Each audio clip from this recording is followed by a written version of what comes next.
Let's see आज क्या करते हैं आप लोग। आज टॉपिक इजी है, अगेन उसी की कंटिन्यूएशन में है। मैं आज थोड़े पास्ट ईयर्स भी लूंगी आप लोगों के साथ। पास्ट ईयर मतलब रिसेंट, पिछले 2 सालों में जेई में इससे क्या आया, क्योंकि 11-12 दोनों का टॉपिक है, तो अपने आप मेरे पास पास्ट ईयर का अच्छा कलेक्शन इसमें आ जाता है। ठीक है, चलिए। तो ये कॉन्सेंट्रेशन टर्म्स चल रही थी, सिर्फ अभी तक ढंग से इंट्रोडक्शन एक तो इन तीनों टर्म्स का हुआ था। मोलैरिटी का डेफिनेशन बेस्ड 3 क्वेश्चंस हमने कर लिए थे, और मोल फ्रैक्शन का 1 या 2 क्वेश्चन कर लिए थे। फ्रैक्शन माने टुकड़ा। एज एक्सपेक्टेड टेस्ट में बहुत बच्चों ने ये गलती की है, मांगा मोल फ्रैक्शन है और दिया मास फ्रैक्शन है आपने आंसर में, जो कि मैंने पहले एंटिसिपेट किया था। मोलैरिटी की डेफिनेशन वाले क्वेश्चंस अगर हो गए थे तो एक क्वेश्चन पूरा मैं आपको कराती हूं। ये आया हुआ है इंटीजर टाइप में, डीपीपी में मत ढूंढना, इसको है डीपीपी का ही, डोंट फाइंड इट। आप मेरे साथ पूरा करेंगे, उसको पहले समझेंगे। एक मैंने ऐसा करा दिया, डीपीपी में दोनों सब्जेक्टिव ऑब्जेक्टिव मिला के 7 से 8 क्वेश्चन है इस कैटेगरी के, स्कूल में भी आता है ये। एक सॉल्यूशन दे रखी है हाइड्रोजन क्लोराइड HCl की, which is prepared by mixing इतने ग्राम ऑफ HCl। तो number of moles of HCl तो आ जाएंगे 36.5 उसका मोलर मास है, राइट।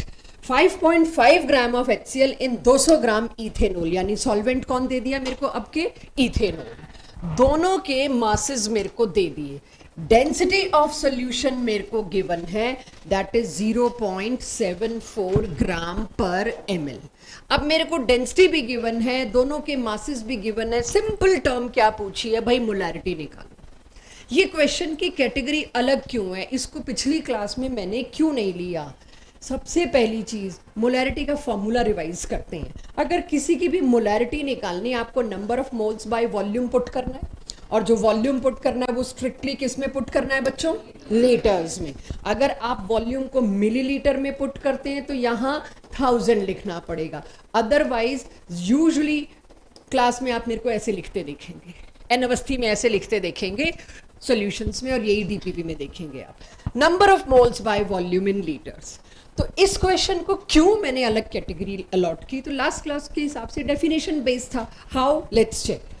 इसमें मेरे को दे रखा है कितने ग्राम HCl, तो नंबर ऑफ मोल तो वैसे ही आ जाना चाहिए। कितने ग्राम HCl दिया है बच्चों, 5.5, और HCl का मोलर मास कितना है, 36.5। तो ये स्कूल पेपर्स का टिपिकल फेवरेट क्वेश्चन है। तो नंबर ऑफ मोल तो ऐसे ही आ जाएगा, बिल्कुल आ जाएगा। लेकिन प्रॉब्लम क्या है, वॉल्यूम। वॉल्यूम सॉल्यूशन का पूरे क्वेश्चन में पढ़ के देखो, नहीं दिया है। और वाटर भी नहीं है जो मैं कह दूं भाई 200 ग्राम वाटर था तो 200 ml वाटर कर लूं, क्योंकि वाटर की डेंसिटी तो 1 होती है। वाटर की डेंसिटी 1 है तो उसका ग्राम और वॉल्यूम ले चलते हैं। और किसी ने लास्ट क्लास में पूछा भी था, सॉल्यूट की वजह से वॉल्यूम में कोई फर्क नहीं पड़ेगा, कुछ खास नहीं पड़ेगा, बहुत थोड़ा सा सॉल्यूट है तो वॉल्यूम में चेंज हम उसकी वजह से मानते ही नहीं। काश ये वाटर दिया होता तो लास्ट क्लास का क्वेश्चन था। अब मेरी समस्या क्या है, मेरे को सॉल्यूशन का मास तो दे रखा है लेकिन सॉल्यूशन का वॉल्यूम नहीं दे रखा। नीचे तो जमा जमाया नीट एंड क्लीन सॉल्व कर रखा है, मुझे वो तो चाहिए ही नहीं, वो तो नोट करने के लिए एक PDF में अच्छे से नोट्स आ जाएं, कल को आप देख सकें। नाउ माई पॉइंट इज, क्या इस क्वेश्चन को पढ़ के बच्चों के पास नंबर ऑफ मोल्स हैं, तो वो तो स्ट्रेस नहीं। अब वॉल्यूम, वॉल्यूम के लिए मेरे पास एक ही तरीका है भाई, मास दे रखा है सॉल्यूशन का, कितना दे रखा है सॉल्यूशन का मास, 205.5। टोटल मास सॉल्यूशन का कितना, तो अगर मेरे पास सॉल्यूशन का मास है, और देखिए क्या क्वेश्चन में डेंसिटी दी है, यस, तो मैं डेंसिटी को मास बाय वॉल्यूम में पुट कर देती हूँ। डेंसिटी कितनी दे रखी है मेरे को, 0.74, तो 0.74 इज इक्वल्स टू मास कितना बताया आपने, 205.5। ओके, तो 205.5 बाय वॉल्यूम, इससे वॉल्यूम मेरा आ जाएगा 205.5 डिवाइडेड बाय 0.74। इस कैलकुलेशन में आज क्लास में टाइम नहीं वेस्ट करना, my test will take care, उसमें है ये कैलकुलेशंस। सो जब वॉल्यूम आपके पास आ गया, नंबर ऑफ मोल्स आपने पहले ही कह दिया हम निकाल लेंगे, वॉल्यूम ये किस में आया? मिलीलीटर्स में। क्यों मिलीलीटर्स में? 0.74 के आगे लिखा है ग्राम पर ml, और इसके आगे हम क्या बोल रहे हैं? ग्राम। तो वॉल्यूम किस में आया? ml में। चुपचाप ये वॉल्यूम यहां पुट कर दीजिए। तो यहां पर अगर मैंने वॉल्यूम पुट कर दिया तो वो वॉल्यूम मेरे पास क्या था? 205.5 डिवाइडेड बाय 0.74, ये है मेरी मोलैरिटी। तो इसके बाद शुरू होता है आपका कैलकुलेशन पार्ट। तो जब भी डेंसिटी दे रखा है, आप जरूरत पड़ने पे मास को वॉल्यूम और वॉल्यूम को मास में कन्वर्ट कर सकते हैं। तो दिस इज माय क्वेश्चन, कि एक आपको करने को दूंगी मैं जरूर, लेकिन ये ऐसे किया। यहां क्या लिखा, कैसे लिखा, आप कोई लिखने में 5 स्टेप कर सकता है, कोई लिखने में 2 स्टेप, क्योंकि मैं साथ साथ बोल रही थी तो ऊपर इतना कुछ करने को नहीं था। तो सबसे पहली चीज फॉर्मूला लिखो, क्या गिवन है उससे क्या डायरेक्ट निकल सकता है वो लिखो। नंबर ऑफ मोल्स तो भाई निकल जाएगा। प्रॉब्लम कहां थी? वॉल्यूम। वॉल्यूम निकालने के लिए सॉल्यूशन का टोटल मास डेंसिटी से इक्वेट किया, सॉल्यूशन का वॉल्यूम आ गया, और नीचे सॉल्यूशन का वॉल्यूम ही मांगा था, उसको कन्वर्ट करके मैंने लिख दिया। तो ये हुआ मेरा आज की कैटेगरी का पहला क्वेश्चन, कि अगर डेंसिटी दी है तो आप मोलैरिटी कैसे निकाल सकते हो if volume is not given. Clear हुआ सबको ये स्टेप? आज की क्लास का सबसे मुश्किल क्वेश्चन यही है, इस पर तो सब उड़ जाएंगे अगर आपको ये आना शुरू हो गया तो। What do I mean by molality? उसमें आता है स्मॉल m सबसे पहले। तो कैपिटल M क्या था बच्चों? मोलैरिटी। अब आगे कई जगह शॉर्टकट फॉर्मूलाज में आप देखेंगे capital M in this subject usually stands for molarity, small m stands for molality, capital N stands for normality, और कहीं पर मोलर मास है तो m.m लिखते हैं। जिस क्वेश्चन में मोलैरिटी भी आ रहा होगा वहां मैं मोलर मास को कैपिटल M लिखूंगी तो फंस सकती हूं, इसीलिए वहां पर m.m मोलर मास। तो मोलर मास और मोलैरिटी को आपस में डिफरेंशिएट करना भी जरूरी है। Anyways, now coming to molality. Molality और मोलैरिटी का न्यूमरेटर बिल्कुल सेम है, number of moles of solute. इस पे मोल कॉन्सेप्ट DPP3 पूरी दबा के की है हमने। डिनोमिनेटर में थोड़ा सा फर्क आ गया। डिनोमिनेटर में मोलैरिटी में क्या था? Volume of solution. यहां मास ऑफ सोल्यूशन नहीं है, mass of solvent, that too in kgs. ठीक है, ये हुआ मेरे पास। तो अब इससे आगे मैं इसका सिंपल फॉर्मूला बेस्ड क्वेश्चन करती हूं। Again don't find this question in DPP, I am not sure है कि नहीं। आपको कहा गया है 20 ग्राम एसिटिक एसिड है। एसिटिक एसिड पढ़ते ही CH3COOH, और इसका मोलर मास होता है 60। तो 20 ग्राम एसिटिक एसिड अगर 500 ग्राम वाटर में, 500 ग्राम वाटर को 500 ml वाटर ले सकती हूँ, राइट? इसका मतलब मेरे को वॉल्यूम दे रखा है। I am not going to find density if somebody ask me molarity here, लेकिन ये क्वेश्चन में क्या पूछा है? मोलैलिटी। तो सबसे पहले मैंने मोलैलिटी के फॉर्मूला के बारे में सोचा। भाई पहले तो नंबर ऑफ मोल्स निकालो। निकाल लिए नंबर ऑफ मोल्स, 60.05 का अप्रोक्सीमेटली 60 ले सकते हैं, होप वी नो दैट। तो नंबर ऑफ मोल्स 20/60 हो गए, वो तो आप फटाफट काट कूट के 1/3 भी कर दोगे। Now coming to the point, molality क्या हो? नीचे क्या पुट करना था? सिर्फ सॉल्वेंट का मास, और सॉल्वेंट का मास इसमें 500 ग्राम दे रखा है, 500 ग्राम, और उसको केजीज में करने के लिए 1000। तो ये सिंपल फॉर्मूला बेस्ड मोलैलिटी पे हुआ क्वेश्चन। क्वेश्चन नंबर 7 देखिए, DPP4 में सब्जेक्टिव में क्वेश्चन नंबर 7 कैसे करना है।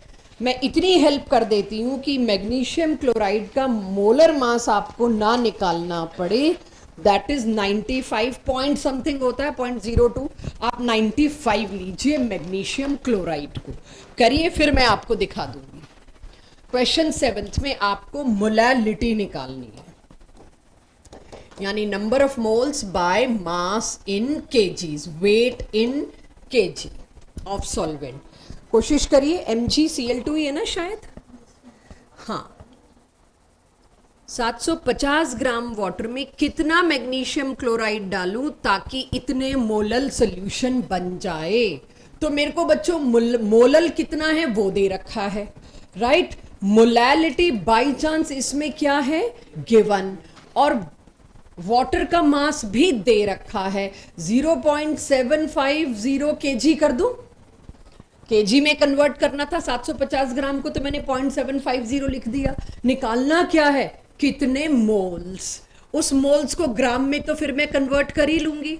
तो सबसे पहले मेरी क्लास मेरे को मोल्स निकाल के दे, मैं मैच करती हूँ नीचे। सबसे पहले तो कोई मेरे को नंबर ऑफ मोल्स देता, नहीं दे रहा कोई नंबर ऑफ मोल्स, आप सभी डायरेक्ट कर रहे हैं तो let me do also. Number of moles का मतलब क्या होता है, given mass by molar mass. Given mass ही पूछा है भाई कितना मास देना पड़ेगा मैग्नीशियम क्लोराइड का, और मोलर मास मैंने आपको बता ही दिया 95। तो x कितना आएगा अगर मेरी क्लास कैलकुलेट करके दे पाए मेरे को, तो 1.05 इंटू 0.750, देखना तो कितना आया,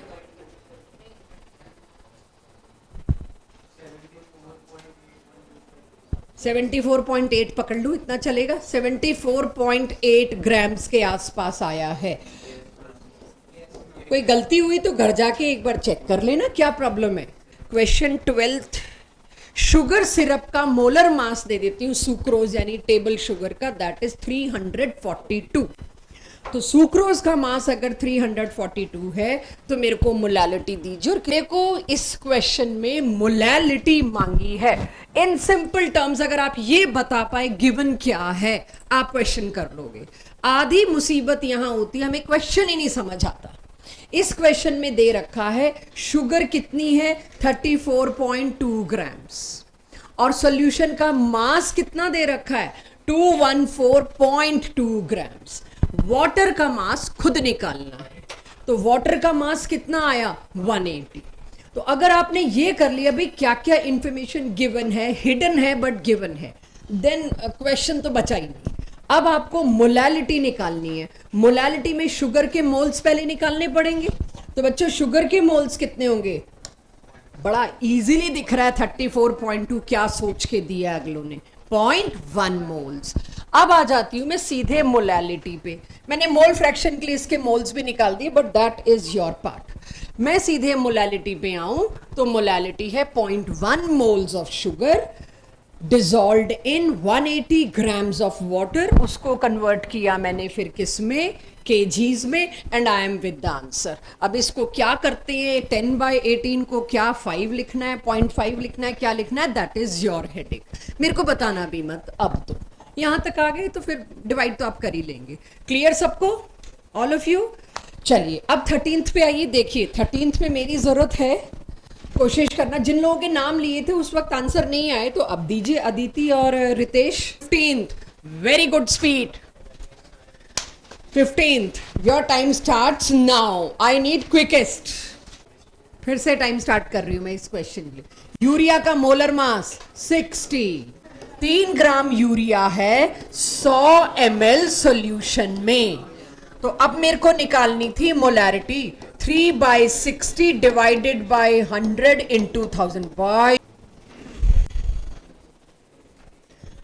डेंसिटी दे रखी है। ये सब स्कूल पेपर में इनमें से एक तो आएगा ही आएगा। ये जो 12 ऑनवर्ड्स क्वेश्चन है छपे पड़े हैं स्कूल में, मैंने थोड़ी हेल्प के लिए निकाल दिया। जब मेरे से मोलैरिटी मांगी जाती है, मेरे को वॉल्यूम चाहिए, वॉल्यूम मेरे को चाहिए तो मेरे को डेंसिटी की हेल्प लेनी पड़ेगी, बाकी तो डिवाइड मल्टीप्लाई है। इशिता हो गया ये वाला, आ जाएगा आंसर। 0.76 दे रहे हैं बच्चे आंसर इसका। 18वां क्वेश्चन ले रही हूं, ये मेरे साथ करेंगे एवरीवन, ठीक है। जिन्होंने कर भी लिया है वेल एंड गुड, नहीं किया है उनके लिए इसके 2 तरीके हैं। एक तो इसका है प्रॉपर रूट लंबा, जो बहुत जरूरी है अगर आप किसी टॉपिक की डेप्थ समझना चाहते हैं, और एक इसका शॉर्टकट फॉर्मूला है, वो मैं आपको दे दूंगी अभी। बट फॉर्मूले में एक बहुत बड़ी प्रॉब्लम है, मैथ्स में आप इतने फॉर्मूला लर्न करेंगे, फिजिक्स में करेंगे, केमिस्ट्री में, फिजिकल केमिस्ट्री में बहुत फॉर्मूलाज आएंगे, तो इतने ज्यादा फॉर्मूलाज को लर्न करना इज अ बिग हेडेक। और 1 प्लस का माइनस कैपिटल एम का स्मॉल एम किया, आपका आंसर गलत। तो I always suggest this route. Topic में कॉन्फिडेंस तभी आता है जब अंदर तक घुसे हुए हो। तो अब आते हैं, मोलैरिटी दे रखी हो और मोलैलिटी पूछी हो, वाइस वर्सा। मोलैलिटी दे के भी मोलैरिटी पूछ सकते हैं, एनीथिंग। तो उसके लिए मुझे क्या क्या रिक्वायरमेंट है, तो इस क्वेश्चन के थ्रू मैं समझती हूँ। अगर मेरे को मोलैलिटी मांगी गई है एक H2SO4 सॉल्यूशन की जिसकी मोलैरिटी गिवन है, राइट तो अभी और क्या गिवन है क्या नहीं गिवन, पहले तो मेरे को ये बताओ किसी सॉल्यूशन की मोलैरिटी गिवन है उसका मतलब क्या होता है। लास्ट क्लास में भी बात हुई थी। उसका मतलब ये है 1.2 मोल्स ऑफ H2SO4 या जो भी सॉल्यूशन दी होगी is present in 1 litre solution, volume of solution. अगर किसी क्वेश्चन में मोलैरिटी गिवन है मतलब कितने मोल्स हैं, ये तो डायरेक्ट ही आ गया, मोल्स निकालने का झंझट ही खत्म, न्यूमरेटर तो अगलों ने दे दिया, सिर्फ डिनोमिनेटर को बदलना है आपने।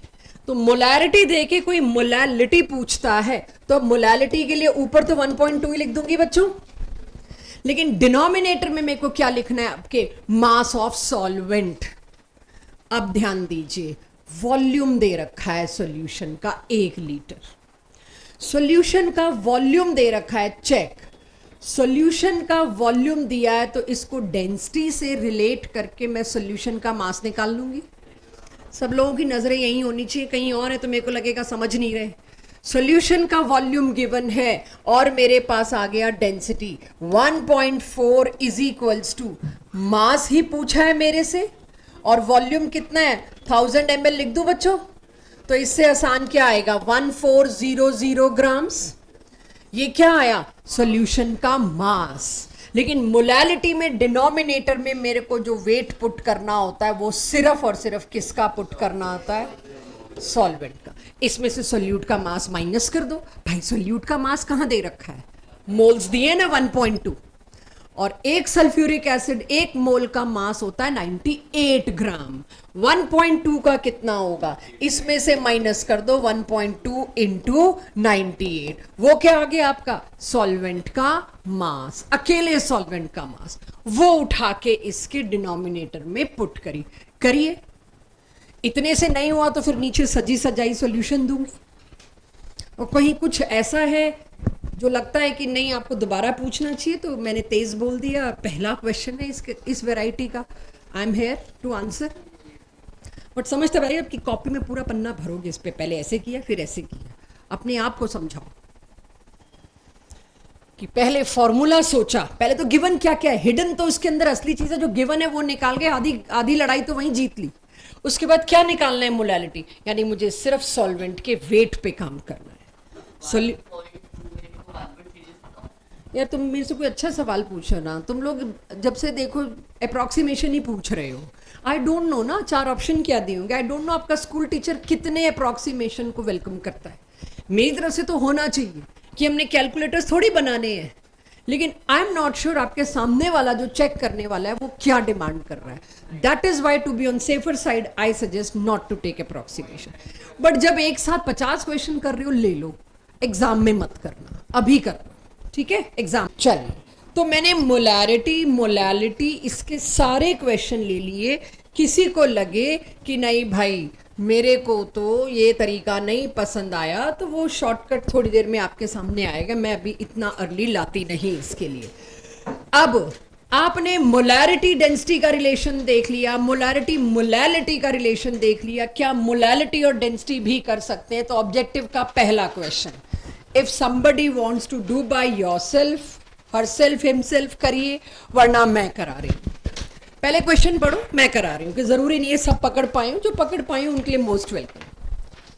क्वेश्चन नंबर 1 कहता है ऑब्जेक्टिव, कैलकुलेट करिए मोलैलिटी ऐसे सोल्यूशन की जिसमें 51.2 ग्राम नेफ्थलीन है। Naphthalene balls, I hope you all have heard of it, must have seen it, right, in 500 ml of carbon tetrachloride, और मेरे को डेंसिटी साथ में दे दी। Now my point is molality निकालनी है। मोलैलिटी के लिए नंबर ऑफ मोल्स और वेट मास जो चाहिए वो केजी में चाहिए, किसका, CCl4 का, यानी सॉल्वेंट का। सबसे पहली चीज, नंबर ऑफ मोल्स किसके होते हैं, नंबर ऑफ मोल्स होते हैं सोल्यूट के। सोल्यूट के नंबर ऑफ मोल्स निकालने हैं। नेफ्थलीन कितना है 51.2 ग्राम्स। नेफ्थलीन का मोलर मास मैं निकाल के दे रही हूँ 128, फॉर्मूला यहाँ दे रखा है, वो भी कोई मुश्किल नहीं है। 240 तो यही हो गया, सॉरी 120 तो यही हो गया, और 8 हो गए हाइड्रोजन तो 128, इट्स नॉट बिग डील। तो मैंने आपको मोलर मास दे दिया, तो नंबर ऑफ मोल्स तो बच्चों आ गए 51.2 डिवाइडेड बाय 128। मोलैलिटी निकालनी थी, ठीक है वो भी कर सकते हैं आप। तो मोलैलिटी निकालनी थी तो क्या करूंगी मैं, 500 ग्राम्स 1000, तो क्या हो गया मेरे पास। इसमें डेंसिटी की जरूरत थी जो क्वेश्चन में दे रखी है, क्या जरूरत थी मास निकालने के लिए। अब मैंने क्या पुट कर, एक सेकंड बच्चों मेरे को भी करने दो। मैंने क्या पुट किया 500 ml, ये सोच के पुट कर दिया मैंने कि 500 ml 500 ग्राम होगा, नहीं, ऐसा सिर्फ वाटर के केस में होता है। तो यहां आप 500 ml को 500 ग्राम नहीं पुट कर सकते, बस एक चीज से डिवाइड करना है, वो आप बच्चे बताएंगे क्या करूं। डेंसिटी कितनी दी है 1.6, सॉरी एक सेकेंड बच्चों, 1.6। मास कितना है, मास बाय वॉल्यूम करना है ना मेरे को, मास है मेरे पास, निकालना है, मास फाइंड करना है, डिवाइडेड बाय 500, तो कितना आ जाएगा मास, 500 इंटू 1.6 लिख दो बच्चों, डिनोमिनेटर में आ गया मेरे पास मास। आई होप सबको पता हो ये क्वेश्चन मार्क किसके लिए, मास ऑफ सॉल्वेंट इन ग्राम्स। 1000 कर दिया तो क्या आ गया केजीज। सॉल्व आप खुद कर लेंगे खुद, सीधी साफ बात है। पिछली स्लाइड पे इतना लंबा जो काम किया, पिछली स्लाइड्स पे मैंने कोशिश यहां ऑब्जेक्टिव में लाते क्या करी, स्टेप्स उड़ा जाओ। ऑब्जेक्टिव में आपको मुश्किल से 1 से सवा मिनट मिलता है क्वेश्चन करने के लिए, तो अब नहीं वो सारे स्टेप्स अलग से करने, सीधे नंबर ऑफ मोल्स ऊपर लिखे, सीधे मास ऑफ सॉल्वेंट यहां लिखा इन 2000 और टिका दिया। अब स्टेप्स कम होने चाहिए, when you land up in objective इस तरह से होने चाहिए। हो जाएगा क्वेश्चन 1। चलिए ये क्वेश्चन ढूंढना मत डीपीपी में, सीधे मेरे को बताइए बस इतना सा, ये मोलैरिटी दे रखी है एसिटिक एसिड की, इसकी मोलैलिटी निकालिए। This is molarity of acetic acid, find molality.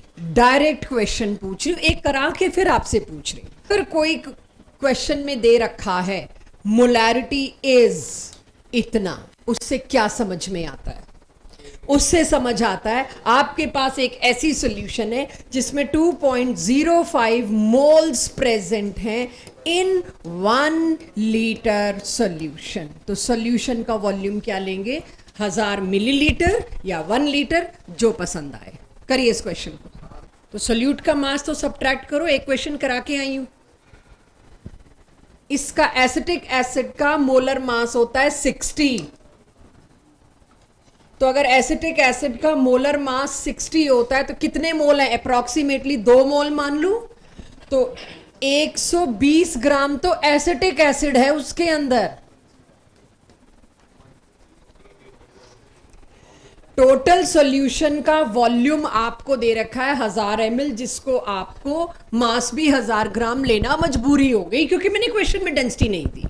तो आप 1 डेंसिटी लोगे, भाई वाटर ही वाटर है इसलिए 1 दे दी डेंसिटी। देती भी मैं इसमें, तो ध्यान से सुनिए, 1.01 देती, अब 1.01 भी 1 के ही बराबर है, इसीलिए हमने अगर डेंसिटी नहीं दी तो ये मान के नहीं दी सोल्यूट बहुत ही कम था, इतना कम था कि वो वाटर की डेंसिटी को खास बदल नहीं पाया। तो जब वो वाटर की डेंसिटी को खास बदल नहीं पाया तो वाटर की डेंसिटी 1 है। तो टोटल सॉल्यूशन का मास कितना, सॉल्यूशन का वॉल्यूम कितना, 1 लीटर, टोटल सॉल्यूशन का मास कितना 1000 ग्राम्स, उसके अंदर सोल्यूट का मास इतना। तो अब क्या बच्चे सॉल्वेंट यानी वाटर का मास निकाल सकते हैं, वो पुट करो मोलैलिटी के लिए 877। बस अब इसके यहां तक पहुंच गए तो my job is over this. तो मैंने ये क्वेश्चन क्यों लिया आप समझ गए होंगे, आप फैल मत जाना, डेंसिटी नहीं दी। अगर सोल्यूट एक चुटकी भर डाला है मैंने तो सॉल्यूशन की डेंसिटी में इतना कम असर आएगा कि आप कैलकुलेशन में करके उतना तो अप्रॉक्सीमेशन कर डालोगे। 1.01 डेंसिटी देके क्या कर लूंगी मैं, हो सकता है सॉल्यूट सॉल्वेंट की डेंसिटी मैच करती हो। अगर मैंने सॉल्यूशन की डेंसिटी नहीं दी तो क्या अप्रोच रखनी है, क्वेश्चन छोड़ना नहीं है, करना है। तो ये क्वेश्चन डीपीपी में नहीं है। किसी को लगे कि मेरे को तुम्हारा ये तरीका पसंद नहीं आया, मेरे को नहीं निकालना ऐसे, I am good in cramming, मेरे को लर्निंग दो बस, आगे दिमाग नहीं लगाना मेरे को, तो मोलैरिटी और मोलैलिटी का रिलेशनशिप नोट करिए, कभी इमरजेंसी में चाहिए हो तो ये रहा। एम एम होगा, एम डॉट एम अगर मैं कहीं लिखती तो मैं मोलर मास लिखती, अभी मैंने एम डॉट एम लिखने के लिए लेबल कर दिया। बी हमेशा अकॉर्डिंग टू योर एनसीईआरटी जिसके नीचे बी लिखा होता है उसको सोल्यूट मानते हैं, ए को हम मानते हैं हमेशा सॉल्वेंट, और ये 12th की एनसीईआरटी में देखेंगे जिस चैप्टर में ये सारा टॉपिक है, और बी को हम मानते हैं सोल्यूट। तो फॉर्मूला में अगर बी लिखा मिला है, अगले नहीं बताएंगे बी कौन सा है, ये एक स्टैंडर्ड सा चला आ रहा है, A stands for solvent, B stands for solute. Now objective का क्वेश्चन नंबर 9, वही रेपिटेटिवनेस करके देखिए, सिर्फ वैल्यू पुट करना, अब नो कैलकुलेशन, एंड तक वैल्यू पुट करो और बताओ जो मेरी वैल्यू पुट की और आपकी वैल्यू पुट की है मैच कर रही है कि नहीं। HNO3 नाइट्रिक एसिड की इतने percent by mass, by mass का क्या मतलब था, W/W, ऐसी सॉल्यूशन लैब में रखी है। फाइंड वॉल्यूम इन ml, कितना वॉल्यूम उसमें से हम निकाल के लाएं ताकि 30 ग्राम HNO3 मेरे पास आ जाए। तो सबसे पहले तो मेरे को देखना है बाय मास, यानी अगर मैंने 100 की 100 ग्राम सॉल्यूशन उठा के कहीं डाल दी होती तो उसमें 75 ग्राम HNO3 होता। ये क्वेश्चन यही खत्म होने वाला है, बट प्रॉब्लम क्या है, यहां ये नहीं पूछा कितने ग्राम सॉल्यूशन डालें ताकि 30 ग्राम HCl आए।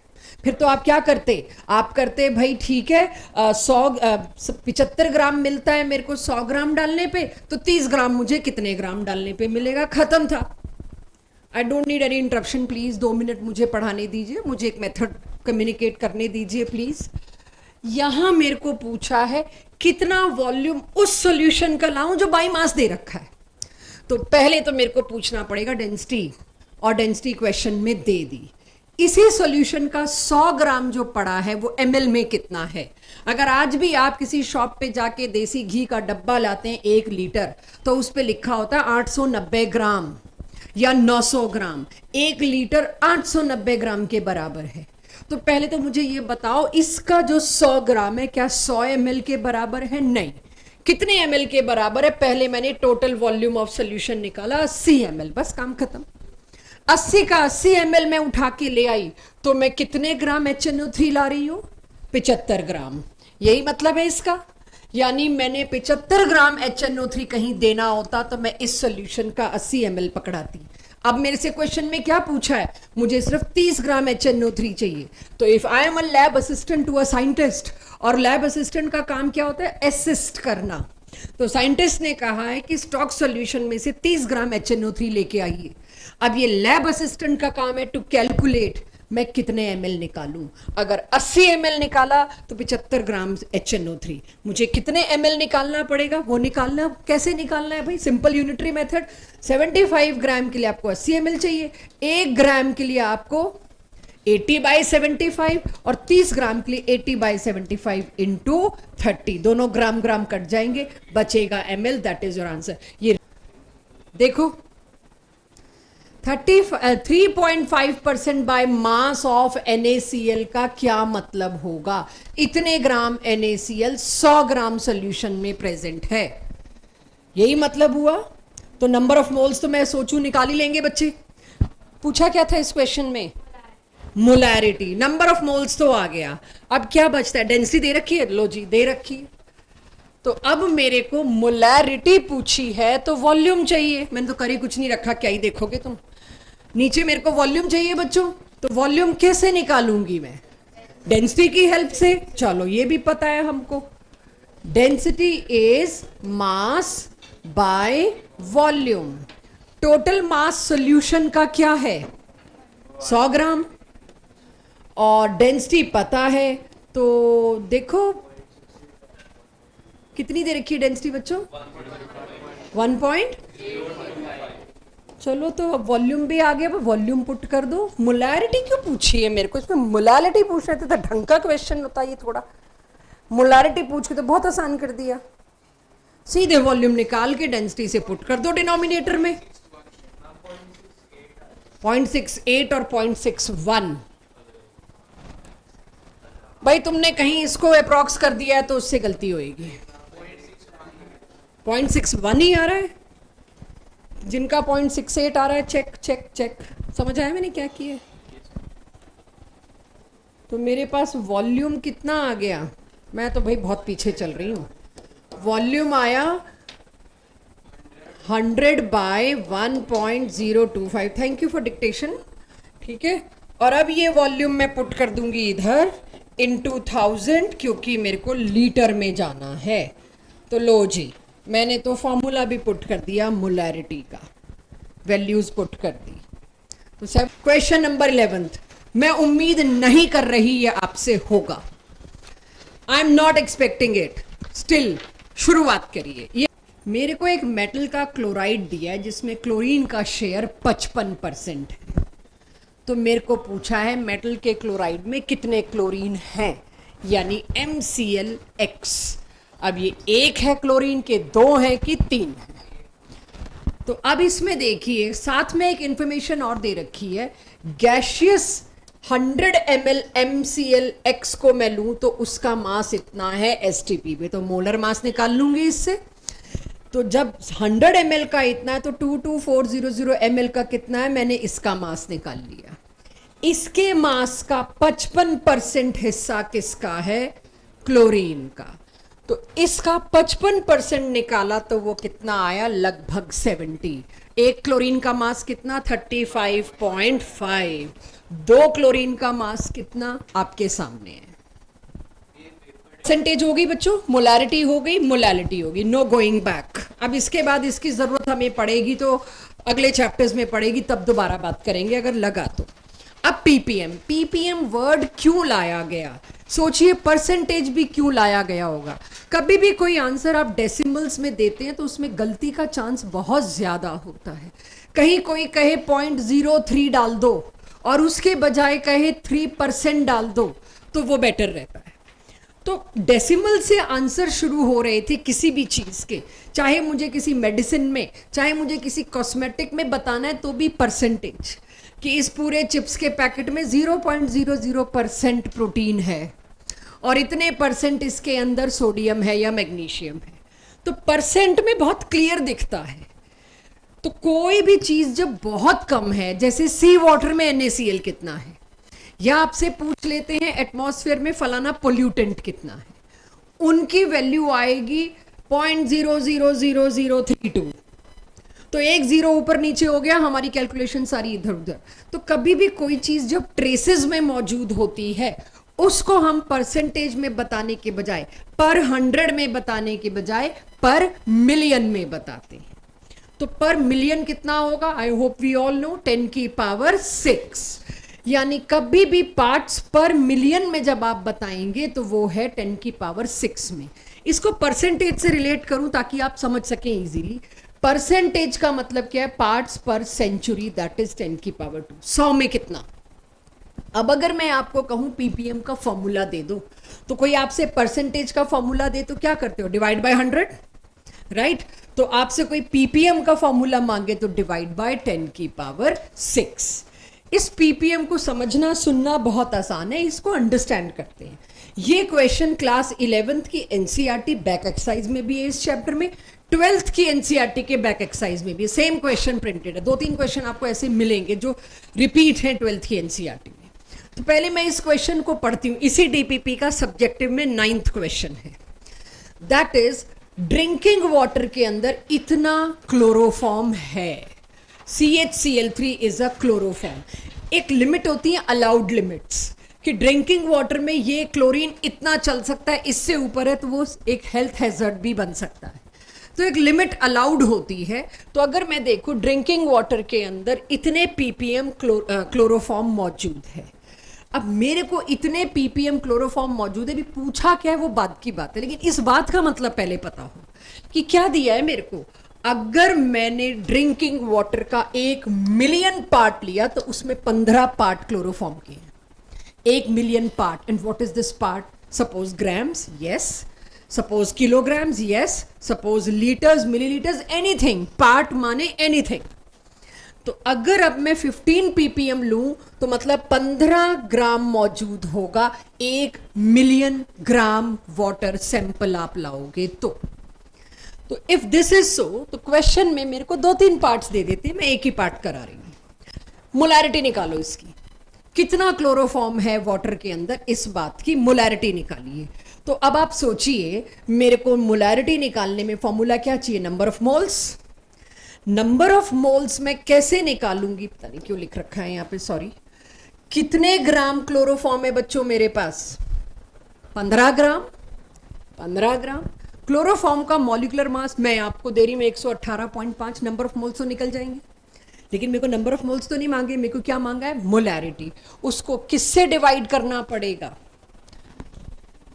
मोलैरिटी, मोलैलिटी कुछ भी पूछ सकते थे। मैं यहाँ पे क्या निकाल रही हूँ? मोलैरिटी। तो वॉल्यूम सीधा पुट करना था, नीचे मैं मास क्यों लाई हूँ? तो मोलैलिटी पूछ लेते हैं, चलो एक ही बात है। बजाय मोलैरिटी के मोलैलिटी भी पूछ सकते हैं, बट चलिए मोलैरिटी पे चल रही है, उसी को रखते हैं। तो अब मेरे को अगर कोई कहता है इसमें मोलैरिटी निकालिए, ये होगा फॉर्मूला। इन केस इसका, क्योंकि आप देखेंगे तो इसके 2-3 पार्ट्स मिलेंगे 12th में भी आपको। मोलैरिटी, मोलैलिटी सब पूछ सकते हैं इसमें, मोल फ्रैक्शन भी पूछ सकते हैं, आपको परसेंटेज भी पूछ सकते हैं।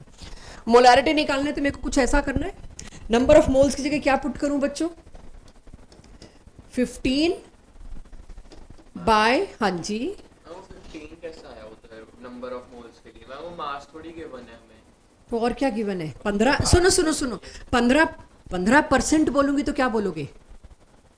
अगर मैं कहती हूँ एक सॉल्यूशन है 15% क्लोरोफॉर्म, क्या बोलोगे? 15 ग्राम इन 100 ग्राम। ग्राम बोला ना, 15 ग्राम। अब मैं कह रही हूँ 15 ppm है, क्या मतलब? 15 ग्राम इन 1 मिलियन ग्राम। यही मतलब है बताने का, इसलिए परसेंटेज साथ लेके चल रही हूँ सहारे के लिए कि आप समझ सको। एनीवेज, नंबर ऑफ मोल्स ही आ जाएगा बच्चों, दोनों में ग्राम है। वॉल्यूम इन लीटर्स, मुझे पता है वाटर का मास और वॉल्यूम एक ही बात है, मास और वॉल्यूम एक ही बात है। तो कितना सैंपल लाई थी मैं वाटर का? 1 मिलियन ग्राम्स। तो वो क्या हो जाएगा? 1 मिलियन ml। तो यहां क्या कर दूंगी? 10⁶ ml एवरीवन कर दूंगी। तो उसके लिए अब मेरे को ग्राम तो नहीं पुट करने होते, पुट क्या करना होता है? वॉल्यूम लीटर्स में पुट करना होता है। तो मेरे को ml तो नहीं पुट करना होता। तो क्या यहां पे मैं 1000 से कर दूं इसको डिवाइड? आ गया मोलैरिटी। और जब आप मोलैरिटी निकालेंगे आप देखेंगे ये 10⁻⁻ में आएगा आंसर, यानी वही 0.000। अगर ये इतना डेसिमल्स में ना आ रहा होता तो इसकी रिपोर्ट मोलैरिटी में कर रहे होते, परसेंटेज में कर रहे होते, ppm में करी इसलिए कि this value is in traces. हर वो चीज जो ट्रेसेस में है वो ppm में की जाती है रोजमर्रा की जिंदगी में। इसके लिए कोई केमिस्ट्री में पढ़ा लिखा होना जरूरी नहीं है। आप नॉर्मल भी देखेंगे तो बात होती है कि यहाँ पानी में ये इतने ppm मिला, ये वाटर बॉडी बहुत पोल्यूटेड है क्योंकि इसमें फ्लोराइड इतने ppm है। ये normal day to day life में बातचीत होती है। तो this is how ppm works. देखिए इस क्वेश्चन को, हो जाएगा, आगे मूव कर सकती हूँ। कोई इशू इसमें किसी को ppm में? क्वेश्चन 9th था ये आपका। इसमें मैं सिर्फ परसेंटेज की बात कर रही हूं। ये सॉल्यूशन है 15% बाय मास ऑफ क्लोरोफॉर्म। मतलब क्या? 15 ग्राम इन 100 ग्राम। इसी सॉल्यूशन को अब मैं कह रही हूं नहीं, मैं दूसरी सॉल्यूशन लाई। इसका मतलब क्या होगा? यहां कहां ग्राम दिया था तुम, काहे ग्राम ले आए? परसेंट था, इनटू 100 क्यों नहीं किया तुमने? 1500 ग्राम क्यों नहीं किया? पर 100 में 15 है। इसका मतलब क्या था? 100 में 15। इसका मतलब क्या होगा? 1 मिलियन में 15। 1 मिलियन ग्राम तुम लाओगे, उसके अंदर 15 ग्राम मौजूद होगा। क्या दिक्कत भाई? पार्ट्स पर मिलियन। मैं कहती हूं 80% नंबर है किसी के, मुझे क्या पता 100 में से 80 आए कि 200 में से 160 आए हैं। Is this question valid? मान लो मैं अड़ गई, मेरे को कैसे समझाओगे? समझो कि भाई तुम बोल रहे हो 80% मार्क्स आए हैं, मैं अड़ गई, मेरे को क्या पता 100 में से 80 है कि 200 में से 160 है? Does it make any difference? No, दोनों 80% है। इसी तरह से अगर कोई सोल्यूशन 15% है, 100 लाओगे तो 15 ग्राम, और अगर कोई सोल्यूशन 15 ppm है, 1 मिलियन लाओगे तो 15 ग्राम। कुछ भी नहीं पता मेरे को तुम क्या बोल रहे हो, रेशो वेशो नो कमेंट, फिर कंफ्यूज हो जाओगे रेशो से ना। इसको ऐसे ही बोलो जैसे मैं बोल रही हूँ, वरना कंफ्यूज होगे। कोई वजह है ये क्वेश्चन 12th की एनसीईआरटी में भी डाला, 11th की एनसीईआरटी में भी डाला, एनसीईआरटी में लेके एक पन्ना गिनते हैं, ऐसा नहीं लिखा उन्होंने as done in chapter 1 class 11, दोबारा डाला है क्वेश्चन, उनको पता है बच्चा कंफ्यूज होता है पीपीएम में। 1 मिलियन ग्राम्स लाओगे तो 15 ग्राम उसके अंदर क्लोरोफॉर्म है, तो नंबर ऑफ मोल्स तो इसी से आने। Done everyone? चलिए, इस क्वेश्चन पे टाइम बिताना वर्थ था क्योंकि मेरी 12th में भी है। चलो जी, क्वेश्चन 12 बड़ा प्यारा क्वेश्चन, ये भी रीसेंट का जेई का है। क्वेश्चन 12 ऑब्जेक्टिव क्वेश्चन 12, ये स्कूल में नहीं आ सकता। 250 ग्राम ग्लूकोज मैंने डाला वाटर में, राइट? तो ग्लूकोज का मास दे रखा है, तो ग्लूकोज के मोल तो मेरे पास हैं, 180 से डिवाइड कर दो जब तुम्हें चाहिए, तो वहां तो फाइट नहीं आएगी। इसमें कहा है 250 gram of glucose in water, उसके अंदर 10.8% ऑफ कार्बन कंटेंट है बाय वेट। कुछ डायरेक्ट नहीं दिया मेरे को, इतने परसेंट कार्बन है by weight in that solution. Question दोबारा पढ़ लो, उस सोल्यूशन में कार्बन की percentage they the by weight. Clear सबको? यानी अगर मैं 100 ग्राम सोल्यूशन लाऊंगी तो उसके अंदर कितना परसेंट कार्बन होगा वो रिपोर्टेड है। अब मेरे को बात करी मोलैलिटी की, तो अब मैं थोड़ा सा, ये तो आप कर ही लोगे, नंबर ऑफ मोल्स तो फाइट नहीं है मेरे लिए, वहां मैं जा भी नहीं रही। पूछी क्या है? मोलैलिटी।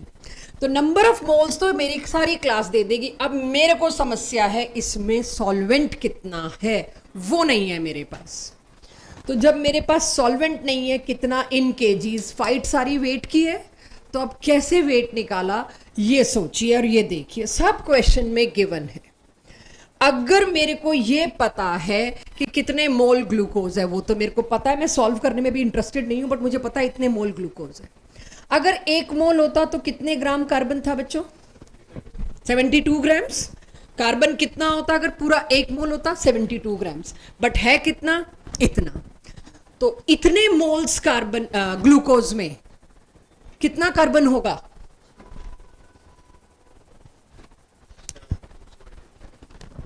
देख लो एक बार, इतने मोल ग्लूकोज में कितने ग्राम कार्बन होगा इनटू 72। तो देख लेना, 72 से करके यही आया 100। देख लो एक बार, मेरे से गलती हो सकती है, मैंने बिल्कुल क्लास के एंड में कैलकुलेशन करी थी। क्या सबको यहां तक समझ आया क्या किया मैंने? मैंने ये किया, अगर तुमने ग्लूकोज के इतने मोल डाले थे तो उसमें कार्बन कितने ग्राम था? 100 ग्राम। 100 ग्राम कार्बन ने मिलके 100 ग्राम कार्बन ने मिलके उस सॉल्यूशन का इतना हिस्सा बनाया। यही दिया है ना क्वेश्चन में कि कार्बन 10.8% है सॉल्यूशन का टोटल, और कार्बन का मास कितना है? 100 ग्राम। अगर 100 ग्राम 10.8% बना रहा है तो उस सॉल्यूशन का 100% कितना होगा? यही तो निकालना है। तो क्या करूं मैं? किसी की भी परसेंटेज कैसे निकालते हो? जिसकी परसेंटेज निकालनी होती है उसका mass divided by total mass into 100। अब जिसकी परसेंटेज निकालनी है वो तो मिल गया मेरे को क्वेश्चन में, मुझे निकालना है टोटल कितना था। तो in simple terms total mass of solution आ गया। यहां से जब मेरे पास टोटल मास ऑफ सॉल्यूशन आ गया, वो आया इतना। भाई नीचे मोलैलिटी में क्या था? मास ऑफ सॉल्वेंट, लेकिन उस टोटल मास में से ग्लूकोज का मास सब्ट्रैक्ट करूंगी मैं, तब आया वाटर। अब ये यहां पुट करोगे तब आएगी मोलैलिटी। ये है जेई का क्वेश्चन, जिसमें उनको रटा रटाया फॉर्मूला करने वाला बच्चा नहीं चाहिए, जिसमें ये एप्टीट्यूड है कि मैं निकाल सकती हूँ या निकाल सकता हूँ मास ऑफ सॉल्वेंट, वही बच्चा उनको चाहिए। दे मेक श्योर कि रटा रटाया बच्चा ना पहुंच जाए। Quality it is not in CBSE school board और सीबीएसई बोर्ड टिल 12th, ये आपका सामना नॉर्मल एनसीईआरटी में नहीं होगा। तो जो बच्चे सिर्फ एनसीईआरटी के लिए बैठे हैं वो ना करें इसको, you won't be facing these questions at all. तो मेरे पास आई नॉर्मेलिटी। एक जब मैं मोलैरिटी पढ़ रही थी या क्वेश्चन करा रही थी, अगर कोई आयोनिक स्पीशीज आती है, लास्ट क्लास मोल्स की जगह मैंने क्या बोला था, या मैंने मॉलिक्यूल्स की जगह, सॉरी मोल्स कह रही हूँ, मॉलिक्यूल्स की जगह मैंने लास्ट क्लास में एक टर्म बोली थी एल्यूमिनियम फ्लोराइड वाले केस में, फॉर्मूला यूनिट्स। मॉलिक्यूल होता ही नहीं है आयंस में, इसीलिए फॉर्मूला यूनिट्स। तो जब मैं मोलैरिटी बोलूंगी किसी आयोनिक स्पीशीज के लिए, तो उसके लिए वर्ड यूज होता है फॉर्मेलिटी। मोलैरिटी और formality is one as the same thing. Covalent compounds, glucose, urea, acetic acid, ethanol, उसके लिए मोलैरिटी बोलते हैं। यही मैंने NaCl के लिए पूछा, अभी तो हम मोलैरिटी बोल रहे हैं, हम जब चाहें उसको फॉर्मेलिटी बोल सकते हैं। बस मोलैरिटी और फॉर्मेलिटी यही है और कुछ नहीं। लास्ट आता है मेरे पास कॉन्सेंट्रेशन टर्म्स में फॉर जेई नीट। इस पे 12th में हम काफ़ी बात और करेंगे, सारी बात इस साल नहीं हो पाएगी। जैसे जैसे केमिस्ट्री आगे बढ़ती जाएगी नॉर्मेलिटी के केसेस आते जाएंगे। आज सिर्फ इंट्रोड्यूस कर रही। नॉर्मेलिटी क्या होती है? अब के न्यूमरेटर में देखिए कुछ अजीब सा है। मोलैरिटी में क्या होता था बच्चों? Number of moles. मोलैरिटी में नंबर ऑफ मोल्स, लेकिन नॉर्मेलिटी में नंबर ऑफ ग्राम इक्विवेलेंट। यहां फुल फॉर्म भी लिखती, number of gram equivalent divided by वही volume of solution in litres. तो नॉर्मेलिटी और मोलैरिटी में सिर्फ न्यूमरेटर का फर्क है, डिनोमिनेटर सेम है। अब आज की क्लास में सबसे बड़ी बात, भाई नंबर ऑफ मोल्स निकालने तो मेरे को आते थे। कैसे निकालते थे हम number of moles? Given mass bye molecular mass. अब ये नंबर ऑफ ग्राम इक्विवेलेंट कैसे निकालें? वही same, given mass divided by equivalent mass. ये टर्म आप पहली बार सुन रहे हो ना, तो ये आईसीएसई बोर्ड वालों ने 10th में सुन रखा होगा ना, अब तक हमने यहां पे सुनाया। तो given mass by equivalent mass. भाई मेरे को मॉलिक्यूलर मास तो पता था, तुम सल्फ्यूरिक एसिड में बोलो जी 10 ग्राम सल्फ्यूरिक एसिड है, मुझे पता है 98 से डिवाइड करना है। लेकिन यहां तो 10 ग्राम सल्फ्यूरिक एसिड है, मुझे नहीं पता इक्विवेलेंट मास क्या होता है, मुझे इक्विवेलेंट मास भी निकालना पड़ेगा। इक्विवेलेंट मास क्या होता है किसी भी स्पीशीज का? वेट और मास केमिस्ट्री में एक ही बात है, तो इक्विवेलेंट वेट भी हो सकता है, इक्विवेलेंट मास भी हो सकता है। मोलर मास को एक फैक्टर से डिवाइड करते हैं जिसको बोलते हैं एन फैक्टर। अब ये एन फैक्टर क्या है? एसिड्स के लिए अलग, बेसेस के लिए अलग, सॉल्ट्स के लिए अलग, ऑक्सीडाइजिंग एजेंट के लिए अलग, रिड्यूसिंग एजेंट के लिए अलग। नॉर्मेलिटी की सारी इंफॉर्मेशन जाके कंप्लीट होगी वॉल्यूम 2 का पहला चैप्टर रिडॉक्स जब हम पढ़ेंगे। तब तक नॉर्मेलिटी रेपिटेटिवली आता रहेगा, एक एक चीज उसमें ऐड ऑन होती रहेगी। इस चैप्टर में सिर्फ बेसिक सिंपल, राइट? आगे सबके पास ही। अब इसमें मेरे को जब तक कोई क्वेश्चन नहीं कराएंगे तब तक नहीं समझ में आएगा। तो पहले तो मेरे को एन फैक्टर समझना है, सारी काम खत्म हो जाएगा। तुम एन फैक्टर बताओ, मैं फटाफट सल्फ्यूरिक एसिड के मास को 98 को उसके एन फैक्टर से डिवाइड करूं, इक्विवेलेंट मास आ जाए, इक्विवेलेंट मास को यहां डिवाइड करके नंबर ऑफ ग्राम इक्विवेलेंट्स लाऊं और नॉर्मेलिटी रिपोर्ट करूं। तो उसके लिए सबसे पहले मेरे को क्या पढ़ना जरूरी है? एन फैक्टर क्या होता है। अब इसको हम डिटेल आपको मैंने बताया, साथ साथ चलता रहेगा। तो अब हम पढ़ते हैं जरा एन फैक्टर क्या होता है। N factor for acids. Acids के लिए एन फैक्टर होता है कितने एच वो डिस्प्लेस कर सकता है। बचपन से 3 एसिड पढ़ के आए हो? किसी ने कोई और एसिड पढ़ा सुना हो? Sorry, yes. अभी मैं आज घबरा रही थी ये टर्म लाने में, अभी तो मैं डिस्प्लेसेबल एच करूंगी, बिल्कुल सही। HCl कितने प्रोटॉन्स रिलीज करता है? 1। अगर HCl एक प्रोटॉन रिलीज करता है तो वो एक ही OH को न्यूट्रलाइज कर पाएगा। एम आई राइट? OH के ऊपर मैं -1 लगा रही हूं, H के ऊपर मैं +1 लगा रही हूं। ये एसिड क्योंकि एक ही मॉलिक्यूल ऑफ बेस को न्यूट्रलाइज कर सकता है, इसीलिए इसको बोलते हैं मोनोबेसिक एसिड। एक बेस को it will take care, it will neutralise. HNO3 में कितने डिस्प्लेसेबल H है? एक। ये भी क्या हुआ? Monobasic acid. यानी एसिड्स की स्ट्रेंथ बेसिसिटी में बोली जाती है। दिस इज, इस एसिड की बेसिसिटी क्या है? 1। HNO3 की बेसिसिटी क्या है? तो कल को कहीं हम बोले एसिड की बेसिसिटी बताओ तो कहना मत प्रिंट एरर है या स्लिप ऑफ टंग है। एसिडिक स्ट्रेंथ को बेसिसिटी में बताया जाता है, कितने बेसिस को वो न्यूट्रलाइज कर सकता है। H2SO4 में कितने डिस्प्लेसेबल H हैं? 2। तो इट इज डाइबेसिक एसिड। ये क्या एसिड है? Dibasic acid. तो अभी इनके एन फैक्टर मैंने आपके सामने लिख दिए। H3PO4 is something interesting, depends. मैंने यहां 3 लिख दिया, बट इट डिपेंड्स। ये उसके रिएक्शन पर डिपेंड करेगा, सामने कौन है उस पर डिपेंड करेगा, आपने रिएक्शन की कंडीशंस क्या दे दी उस पर डिपेंड करेगा। इसका 1 भी हो सकता है, 2 भी हो सकता है, मैक्सिमम 3 हो सकता है। तो इसमें एन फैक्टर मैक्सिमम 3 जा सकता है, राइट? यानी एन फैक्टर पता करने का काम ही चैप्टर जो सेकंड वॉल्यूम में फर्स्ट चैप्टर आएगा वो एन फैक्टर पे ही है। तो तब आप ढंग से नॉर्मेलिटी के सब क्वेश्चन कर पाओगे, बट मेरे को बेसिक डेफिनेशन देनी थी।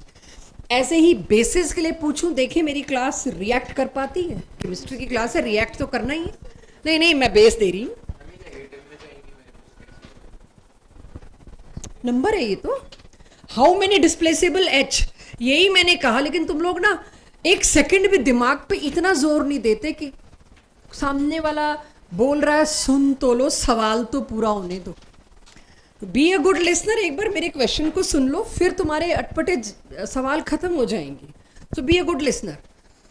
मैंने कहा अगर एसिड का एन फैक्टर निकालना आ गया तो मैं देखूं मेरी क्लास क्या रिएक्ट करती है अगर बेस के एन फैक्टर के बारे में बात हो। तो मैं मेरी सेंटेंस पूरा नहीं कर पाई, 2 लोगों ने अपनी तरफ से कुछ कुछ बोल दिया। Now I am saying NaOH में कितने डिस्प्लेसेबल OH होंगे? MgOH में, सॉरी MgOH होल ट्वाइस में कितने डिस्प्लेसेबल? 2। दोनों के एन फैक्टर बता देंगे। DOH होल थ्राइस में कितने एन फैक्टर होंगे? 3। गलत। तो ये ऐसे लिख के दिया, उसकी बुक में ऐसे लिखा हुआ था। H2SO4, HCl, H3PO4, H3BO3, वो तो इसको एसिड बताए कि नहीं? अगर आपके सामने लिखती मैं तो आप इसको एसिड ही बताते ना। देखो लिखने का तरीका, पहले चेक कर लूं दोनों मॉलिक्यूलर फॉर्मूला सेम है। तब मेरे को वरेनियम को धरती पे लाना था कि तू करके आया होगा फिटजी से, लेकिन अब तेरे को बेसिक तो पूरे स्ट्रॉन्ग करने पड़ेंगे। तो मैंने उसकी फिटजी की बुक खोली और उसका क्वेश्चन निकाला और मैंने कहा बता भाई, जो भी उस वक्त बात की वो तो छोड़िए, चलिए मैं ऐसे दूंगी तो तुम लोग इसको बेस बोलोगे, मैं ऐसे दूंगी तो तुम लोग इसको एसिड बोलोगे। देख लो मॉलिक्यूलर फॉर्मूला सेम है। इसलिए हम दे कैसे रहे हैं, क्वेश्चन में दिखा कैसे रहे हैं, उससे एसिड बेस ढूंढना is class 10th, class 11th वो नहीं है। तो let me tell you, it is very weak acid. और ये अपना तो एक भी H नहीं डिस्प्लेस करता, ये सामने वाले का H डिस्प्लेस करके सॉल्यूशन में डाल देता है और देखने वाले को लगता है अरे वाह इसका H डिस्प्लेस हुआ है। सो ये आप पढ़ेंगे वॉल्यूम 2 में। वॉल्यूम 2 में ऐसी चीजें जब आएंगी तब हम बात करेंगे। यस, तब तक के लिए आपको बता देती हूं H3BO3 का एन फैक्टर इज 1। तो एक और परीक्षा लेती हूं आपकी, देखें इसमें क्या बताते हैं बच्चे। ये बता देते हैं एन फैक्टर।